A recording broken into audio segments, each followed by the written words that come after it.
Mousery, written by Charlotte Pomerantz, illustrated by Kurt Cyrus. The Mousery.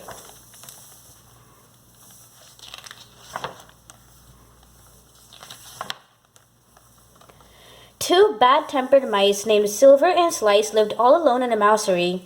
They lived all alone without doorbell or phone, for they wanted no guests in the mousery. The fire burned low, with a pitiful glow, though they had lots of wood in the mousery. Too gloomy to chat, they quietly sat, and spoke hardly a word in the mousery. Once, a wandering mouse, without his own house, asked to stay overnight in the mousery. Shrieked Silver and Slice, "We don't like other mice. This is not a hotel, it's a mousery." Then a neighbor close by brought a warm cherry pie one Thanksgiving day to the mousery. But Silver and Slice just shook their heads twice. "Don't bring your old pies to the mousery." When some young mice at play built a snow mouse one day with armfuls of new fallen snow, Silver and Slice yelled, "Go away, mice! No trespassing! N-O spells no." Then one dark snowy night, the sky flashed with light. It was storming as never before. Said Sliver to Slice, "Bolt the latch twice, the wind could blow off the door." Just then, through the snow, in an untidy row, came four mousekins who squeaked, "Let us in." "Open up, please. It's so cold we could freeze. Our sweaters are ragged and thin." "Goodness," said Slice, "they're awfully small mice, and their sweaters are useless, it's true." "Gracious," said Sliver, "just look at them shiver. Their noses are turning quite blue."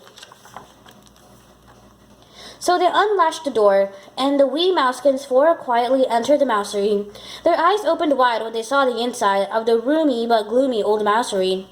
Squeaked the mousekins, "Good gracious, this place is so spacious, but cold.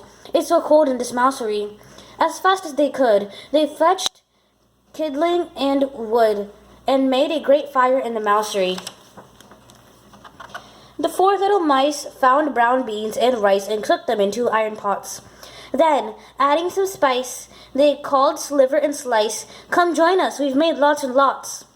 With a soft chewing sound, they all sat around and savored the rice and the beans.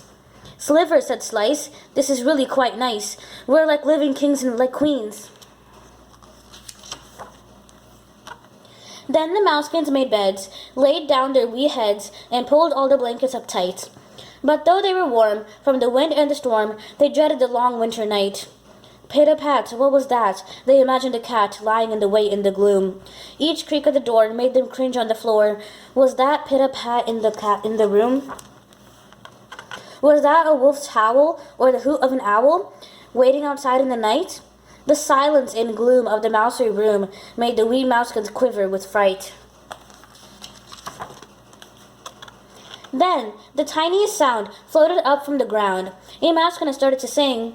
Sliver went pale, from his head to his tail, from the tune had a lullaby ring.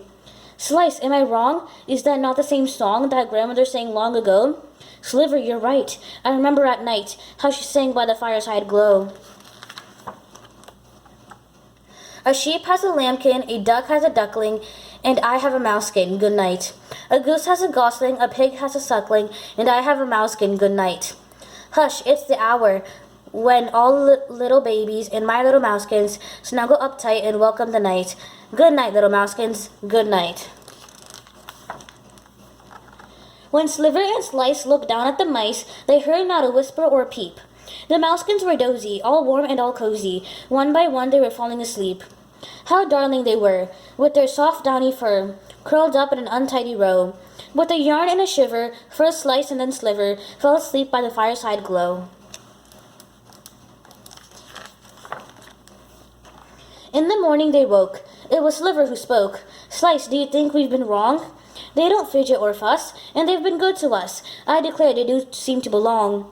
Said Slice, "I agree. I was thinking, you see, after work, well, perhaps we could play. Though it isn't routine. If you know what I mean, why don't we ask them to stay?" So the four little mice lived with Sliver and Slice and scurried all over the mousery. Sliver and Slice became fond of all mice and opened the doors of the mousery. Before very long, there were 53 strong, running all over the mousery. With laughter and squeals, they prepared tasty meals and baked cherry pies in the mousery. Outside the house, they built a snow mouse from drifts piled high near the door. There was singing, carousing, and mousery housing, and laughing as never before. It was some time ago, but as far as we know, to this day, it's the same in the mousery. And remember the mouse without his own house, who turned away from the mousery? Well, he passed by one day, and they all called out, "Hey, come live with us here in the mousery." The end.